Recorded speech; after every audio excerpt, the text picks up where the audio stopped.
Adakah kamu berani percaya?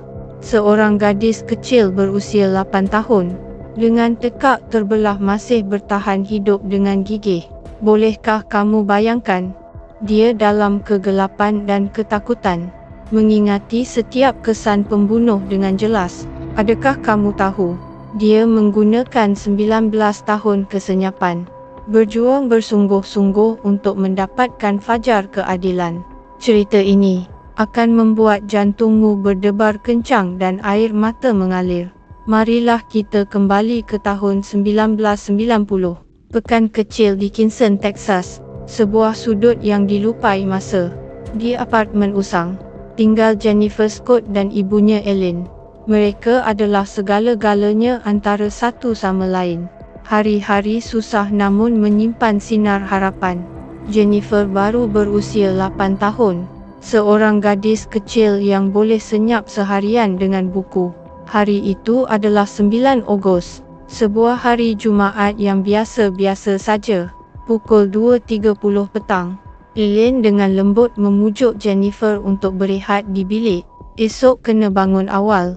Dia memeluk buku cerita buruk itu, berselubung di katil. Kelopak matanya perlahan-lahan menjadi berat. Matahari terbenam di luar tingkap meninggalkan warna hangat terakhir.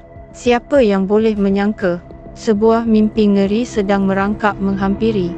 Pagi hari berikutnya pada waktu subuh, Ellen menolak pintu bilik anak perempuannya. Dunianya runtuh dalam sekelip mata. Tingkap telah dipaksa buka dengan kasar. Angin sejuk masuk seperti pisau. Katil kosong terbiar. Jennifer hilang. Dia menjerit sekuat-kuatnya. Jennifer. Hanya kesunyian yang menjawab keputusasaannya. Polis tergesa-gesa tiba. Mereka berjalan ke sana kemari di apartmen, mengerutkan dahi. Ini bukan kes hilang biasa. Mereka berkata perlahan. Ada sesuatu yang besar akan berlaku di sini. Ellen terduduk di lantai. Matanya seperti kehilangan roh.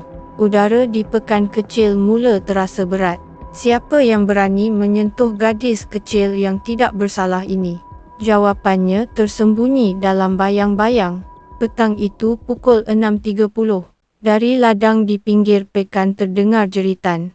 Beberapa kanak-kanak ketawa lalu berlari pulang. Menjerit, "Kami tersandung sesuatu." Ibu bapa bergegas melihat.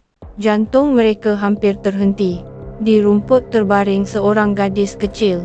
Darah mewarnai bajunya merah. Tidak bergerak. Itu Jennifer. Helikopter menderu membelah angkasa. Penerbangan kecemasan segera berlepas. Kaki tangan perubatan mengelilinginya berusaha bersungguh-sungguh. Tekaknya, dari telinga kiri ke telinga kanan, dibelah hingga berdarah dan menakutkan. Doktor menggeleng kepala dan mengeluh. Lukanya terlalu teruk. Dia tidak akan bertahan malam ini. Ellen ditahan di luar bilik pembedahan dengan hati remuk. Tetapi takdir bergurau. Jennifer terselamat. Pisau itu tersasar sedikit sahaja. Secara ajaib mengelak arteri maut. Dia membuka matanya. Dikelilingi oleh cahaya putih yang menyilaukan. Dia membuka mulut ingin menjerit memanggil ibu. Tetapi hanya tinggal suara serak lemah di tekaknya. Suaranya dirampas dengan kejam oleh pembunuh. Juru rawat memberinya kertas dan pen. Polis berkata dengan tergesa-gesa, "Tulis, beritahu kami kebenaran." Tangannya yang kecil dan menggigil memegang pen. Menulis perkataan pertama. Ibu Ellen dengan air mata mengalir menerima kertas itu. Jennifer menutup matanya. Di fikirannya terbayang gambaran menakutkan malam itu. Dia sedang tidur lena. Sebuah bayang hitam menerobos masuk melalui tingkap. Memeluknya dengan kasar. Melompat keluar tingkap. Dia tersentak terjaga. Mahu menjerit meminta pertolongan. Tangannya yang besar menutup mulutnya dengan kuat. Dia tidak boleh bernafas.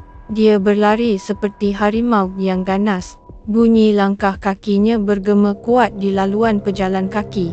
Dia memasukkan dia ke dalam kereta buruk. Memeluknya kuat di kerusi depan. Enjin menderu apabila dihidupkan. Jennifer ketakutan hingga rohnya seperti tercabut. Dia berkata dengan dingin, Jangan bergerak. Dia diam-diam memandangnya. Rambut berminyaknya memantulkan cahaya malap. Parut menakutkan di mukanya, seperti tanda yang terpahat di hatinya. Kereta sampai di sebuah sekolah terbiar. Dia memberhentikan kereta, berkata dengan nada pelik, "Tunggu sehingga matahari terbit. Ibu kamu akan datang mengambil kamu." Hati kecil Jennifer bernyala dengan harapan. Betapa dia ingin percaya ini benar. Tetapi dia mengeluarkan botol dan minum kuat, menyalakan sebatang rokok, dan memberinya sepotong gula-gula murah. Dia mengumpul keberanian bertanya perlahan, "Adakah kamu polis? Di mana pistol kamu?" Dia tersenyum lebar. "Pistol ada di kerusi belakang." Dia merangkak. Sosok kecilnya bergerak di antara kerusi. Betapa dia berharap melihat lencana polis. Tetapi yang dia lihat hanya mata sejuknya. Asap memenuhi ruang kereta. Tin bergolek berbunyi. Dia tiba-tiba berkata, "Ibu kamu tidak akan datang." Hati Jennifer seperti dipukul dengan tukul berat. Dia bertanya sambil teresak, "Mengapa?" Dia diam tidak berkata. Memijak pedal minyak, kereta meluru ke dalam kegelapan tanpa sempadan. Mimpi ngerinya baru bermula. Dia memeluknya di riba. Dia tidak boleh bergerak. Dia yang berusia 8 tahun, merasa buat pertama kali kejahatan dunia. Dia mahu menangis dan menjerit, tetapi tekaknya dicekik hingga tiada suara. Ketakutan seperti air pasang yang sejuk, menelan rohnya gelombang demi gelombang. Dia tahu, dirinya jatuh ke tangan syaitan. Kereta berhenti di ladang yang sunyi. Dia melompat turun dari kereta, menariknya keluar serta-merta. Buku lali Jennifer dipegang kuat olehnya, diseret di tanah berlumpur. Dia berjuang mengangkat kepala. Mukanya di bawah cahaya bulan menyeramkan dan menakutkan. Rambut berminyaknya bergoyang di tiup angin. Parut itu, seperti tanda tangan kematian. Dia mengeluarkan pisau. Jennifer membukakan mata luas. Dia mahu melarikan diri, tetapi kakinya seperti dipenuhi pelumbung. Cahaya pisau melintasi langit malam. Tekaknya serta-merta terasa koyak dan sangat sakit. Darah memancut keluar, mewarnai baju tidur putihnya menjadi merah. Dia mendengus sejuk lalu melepaskan tangan, berpaling dan hilang dalam kegelapan. Dia jatuh di rumput, nafasnya semakin lemah. Darah mengalir seperti anak sungai. Dia cuba meminta pertolongan, tetapi hanya ada bunyi nafas lemah. Malam begitu gelap seperti kubur. Ladang begitu senyap hingga mencekik. Dia rasa dirinya akan mati, tetapi semangat degil menyala di hatinya. Dia mesti hidup. Semut api merayap di lengannya, menggigit kuat. Kesakitan yang teruk membuatnya sedar. Dia mengangkat tangan kanan yang berdarah, menutup lehernya. Darah memancut dari celah-celah jari. Dia memandang tangannya. Kesedarannya pudar seperti kabus. Tetapi dia menggertak gigi, memaksa dirinya mengingati segalanya. Ufuk mula memutih. Dari jauh kedengaran ketawa kanak-kanak. Itik berbunyi di tepi kolam. Dia mendengarnya, tetapi tidak boleh bersuara. Dia berusaha bersungguh-sungguh, menekan tangan ke rumput, mahu merangkak menuju cahaya, tetapi badannya berat seperti batu. Dia hanya boleh berbaring menunggu keselamatan. Beberapa kanak-kanak berlari menghampiri, tersandung olehnya. Mereka menjerit dan berlari bertempiaran. Ibu bapa tergesa-gesa tiba. Melihatnya mereka menahan nafas. Seorang gadis kecil penuh darah, masih mempunyai nafas lemah. Mereka menjerit meminta bantuan. Helikopter mendarat dengan bunyi kuat. Jennifer segera dibawa ke hospital. Bilik pembedahan penuh dengan cahaya. Doktor berusaha bersungguh-sungguh menyelamatkannya. Tekaknya hampir terbelah dua. Mereka berkata perlahan, "Boleh terselamat adalah keajaiban." Tetapi pita suaranya musnah. Dia tidak boleh bersuara lagi. Ellen menangis di luar hingga pingsan. Doktor menghalangnya supaya tidak mendekati. Pembedahan berlangsung berjam-jam. Jennifer diselamatkan dari tangan maut. Apabila dia sedar, dikelilingi oleh jubah putih dan peralatan. Dia cuba menjerit memanggil ibu, tetapi hanya tinggal aliran udara lemah di tekaknya. Jururawat memberinya kertas dan pen. Berkata perlahan, "Tulis sahaja." Tangannya yang memegang pen bergegar seperti daun di angin. Dia menulis. Ibu Ellen menerpa memeluknya kuat. Air mata membasahi kertas. Polis mengelilingi, bertanya dengan tergesa-gesa, "Siapa yang melakukannya?" Jennifer menutup mata. Di fikirannya terbayang lelaki itu. Rambut berminyak, parut di mukanya seperti diukir pisau. Dia menulis satu demi satu. Namanya Dennis, merokok dan minum. Di kereta ada tin ber. Jenama rokok dia ingat dengan jelas. Dia yang berusia 8 tahun. Dengan daya ingatan yang menakjubkan, mengukir setiap perincian. Dia akan menangkapnya, tidak akan membiarkannya bebas begitu sahaja. Polis mengambil catatannya, melukis lakaran suspek, disebarkan ke seluruh pekan kecil dan media. Tetapi petunjuk seperti pasir di angin, tidak boleh digenggam atau disentuh. Kes perlahan-lahan reda. Orang-orang di pekan kecil berbisik-bisik, "Siapa Dennis? Di mana dia?" Tetapi Jennifer hanya boleh menjawab dengan senyap. Dia tinggal di hospital lama. Badannya perlahan sembuh, tetapi suaranya terkunci selama-lamanya di tekaknya. Hari dia keluar dari hospital, dia masih gadis 8 tahun itu, tetapi seperti bertukar roh. Ketakutan berakar di matanya. Dia takut pada lelaki, takut pada setiap malam. Kembali ke sekolah, dia menjadi orang asing dalam orang ramai. Rakan sekelas menuding-nuding. Dia menunduk senyap, menggunakan kertas untuk berkomunikasi dengan ibu. Guru memujinya pandai, tetapi siapa yang boleh faham betapa dalam luka di hatinya, betapa kuat kebenciannya terhadap pembunuh. Kes menjadi sejuk. Polis kehabisan cara. Ellen berdoa untuk keajaiban setiap hari. Jennifer mengulang perincian setiap hari. Dia bersumpah dalam hati, mesti hidup, mesti mencarinya. 18 tahun berlalu seperti air. Harapan seperti lilin di angin. Boleh padam bila-bila masa. Hingga tahun 2008, sebuah panggilan telefon merobek kesenyapan.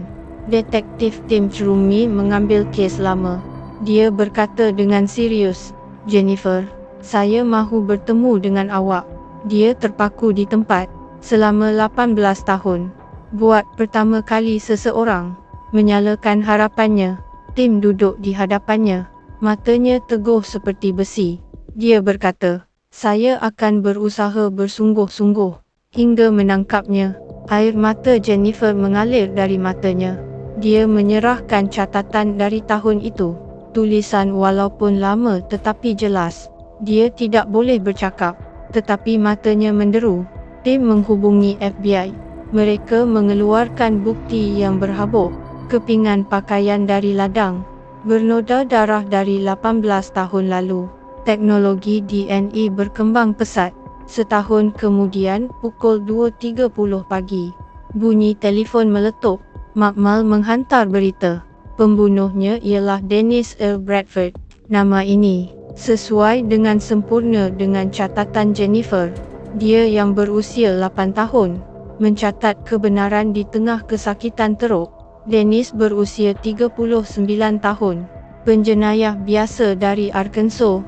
Selepas menculiknya, dia melakukan banyak jenayah. DNA seperti jaring akhirnya menjeratnya. Polis menggali arsipnya. Gambar lesen memandu tahun 1990. Sama seperti lakaran Jennifer. Hari penangkapan, Jennifer menerima panggilan.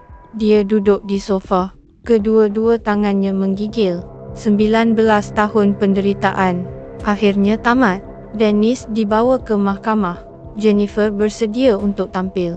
Dia menulis kenyataan mangsa. Setiap perkataan penuh dengan darah dan air mata. Dia berkata, "Kamu memilih mangsa yang salah. Saya mencari awak 19 tahun. Sekarang awak tidak boleh lari." Dia akan berhadapan dengannya, membiarkan keadilan bersuara. Tetapi takdir berpusing lagi. Dennis membunuh diri di penjara. Perbicaraan menjadi kosong. Jennifer berdiri di depan kuburnya, membaca kenyataan itu. Dia berkata, "Saya menang. Awak kalah sepenuhnya." Semut api menggigitnya sekali, seperti kesakitan hari itu di ladang. Dia tersenyum. Cerita tamat. Dia mencapai dua hasrat: menangkap pembunuh, menyalakan harapan dengan ceritanya. Dia menjadi jurucakap mangsa, menjerit dengan suara garau. Gadis senyap itu kini lebih kuat dari sesiapa. Dia membina keluarga, melahirkan anak-anak. Kebahagiaan adalah pingat yang dia perjuangkan. Gadis kecil berusia 8 tahun ini menggunakan kesenyapan melawan ketakutan tanpa henti, menggunakan kertas dan pen untuk mengunci muka sebenar pembunuh. 19 tahun perjalanan panjang. Dia memberitahu kita, jangan berputus asa. Keadilan mungkin lambat, tetapi tidak pernah tiada. Jennifer Scott, dari jurang ke arah kemenangan.